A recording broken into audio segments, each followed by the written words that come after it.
Tafadhali mnaweza keti chini.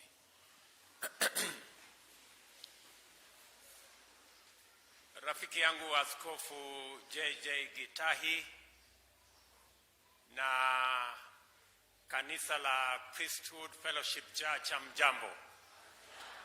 Bwana Yesu asifiwe. God is good and all the time. Hebu mnisalimie hivyo hewani nione. Bwana Yesu asifiwe. Basi kwanza mimi nataka nichukue nafasi hii nimshukuru Mungu kwa kutupatia nafasi tufike hapa katika kanisa letu la Priesthood Fellowship Church kwa mara nyingine tena. Kweli vile askofu alivyosema, hii ni siku ya ajabu sana. Nilikuwa Tanzania juzi katika mkutano wa East African Community. Alafu nikiwa pale nikapata kuchochewa sana, na nikakumbuka kulikuwa na kanisa pale Kahawa tulienda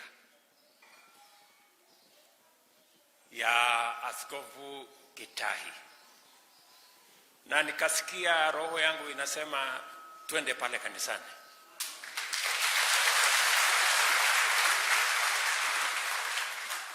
Nikachukua simu tukiwa break hapo kidogo, nikapigia mtu wangu mmoja, nikamwambia kuna kanisa, sikumbuki jina sana, lakini Bishop JJ, tafuteni hiyo kanisa, nataka twende huko Jumapili.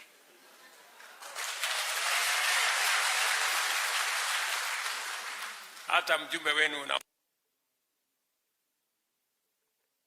unajua baadaye, na pia askofu sikumpatia notice, lakini ni Roho Mtakatifu iliniweka uchochezi mkubwa,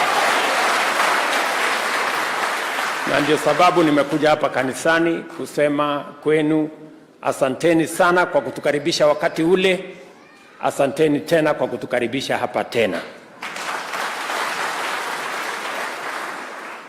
Nataka niwashukuru watu wa Kahawa, watu wa Nairobi na watu wa kanisa hii kwa maombi yenu na kwa sababu ya kutupatia kura zenu.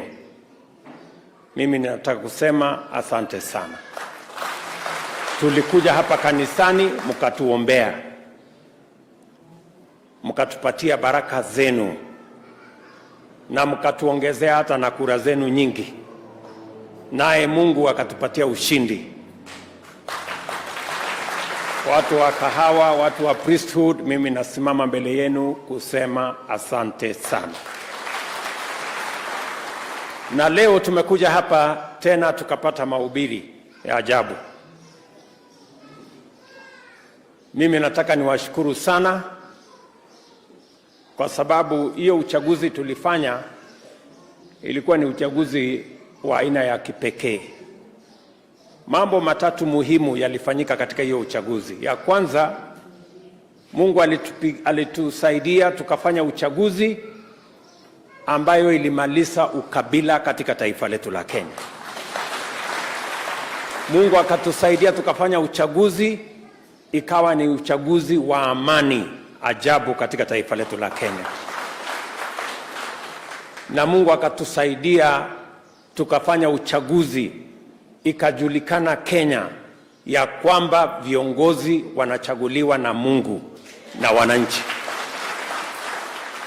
Mimi najua mnakumbuka wakati huo mandugu zetu wengine walikuwa wanatuambia yule wa muhimu sio wa kupiga kura, yule wa muhimu ni wa kuhesabu.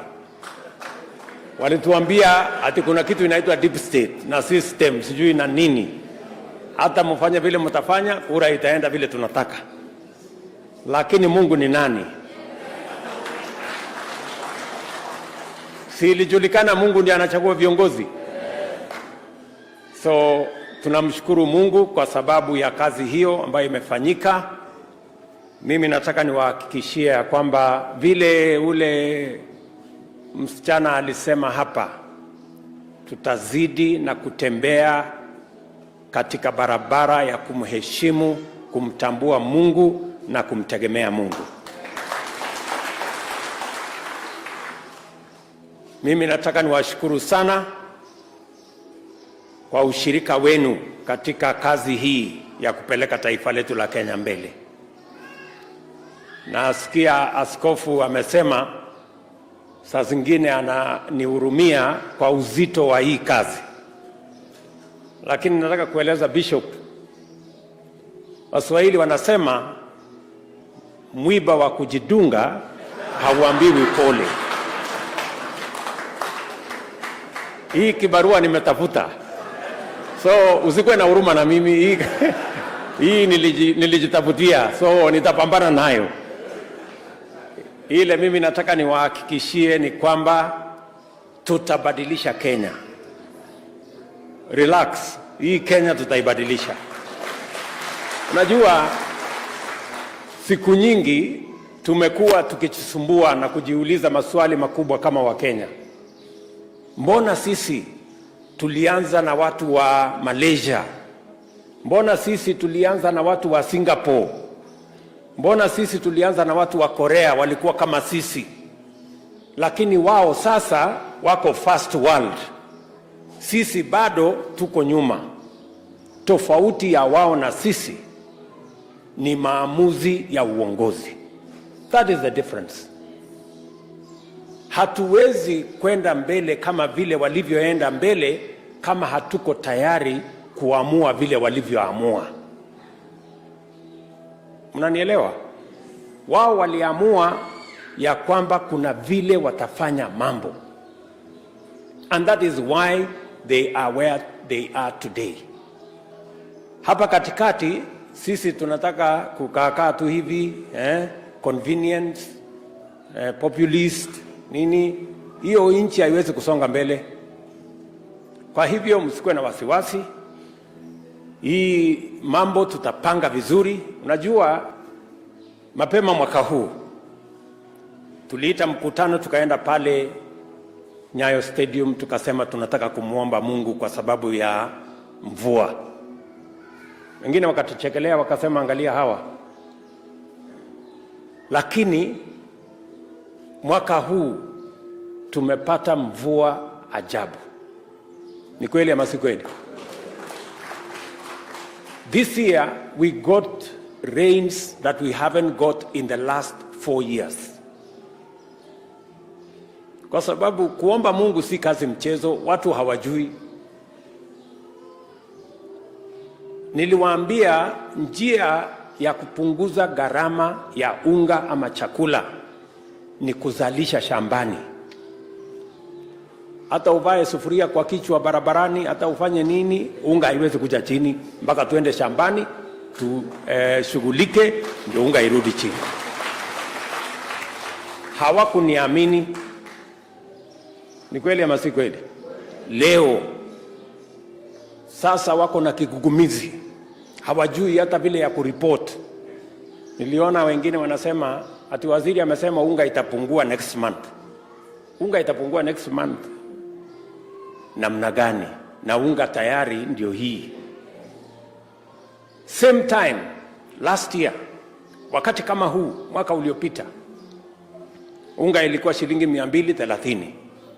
Leo ukienda kwa soko utakuta 135. Imepungua haijapungua? Na ni kwa sababu nilisema njia ya kupunguza bei ya vyakula ni kupanga vile tutasaidia wakulima. Mungu ametujalia, ametupatia mvua. Tukapunguza gharama ya mbolea kwa wakulima wetu kutoka shilingi 7,000 mpaka shilingi 2,500. Wakulima wakafanya bidii. Leo tuko na chakula ya kutosha Kenya. Na mwaka ujao tutafanya bidii hata zaidi. Kwa sababu tayari nimeweka pesa ya kutosha kwa budget ya mwaka ujao, tuzalishe chakula kingi kuliko vile tumezalisha mwaka huu. That is how we are going to reduce the cost of living. Kama tungesema tunataka kufanya haraka Januari ati tutafute vile ya kusubsidize ile unga barabarani, we would not be having the conversation we are having today. Mimi nataka niwahakikishie ya kwamba we are methodical, we have a plan, and we are going to change Kenya. Hawa viongozi wa bunge saa zingine wanapata wasiwasi. Mimi nawaeleza hawa ambao wanatupigia makelele saa hii, miaka 3 ijayo watakuwa wanatupigia makofi. Because we are going to make a difference in Kenya. And we are going to change our country. Mimi nawashukuru watu wa Nairobi kwa sababu county yenu ni county ya muhimu. Hii ndio capital city ya Kenya. Ile mipango yote tunafanya Kenya tunaanza na Nairobi hapa. Mnakumbuka niliwaeleza ya kwamba tunapanga mambo ya matibabu. Watu wengi Kenya hii bado wako na matatizo, wakienda hospitali kulipa ni shida. Watu wanauza mali yao, watu wanauza magari, watu wanauza mifugo, watu wanauza shamba kulipa hospitali. Katika ile mpango tumeanzisha, na wabunge hawa nataka niwashukuru kina Kamande, wamepitisha sheria 4 mpya bunge ya kusimamia na kudhibiti mambo ya matibabu katika taifa letu la Kenya. And it's because we have thought through what are we going to do. Sasa roll out ya hiyo mpango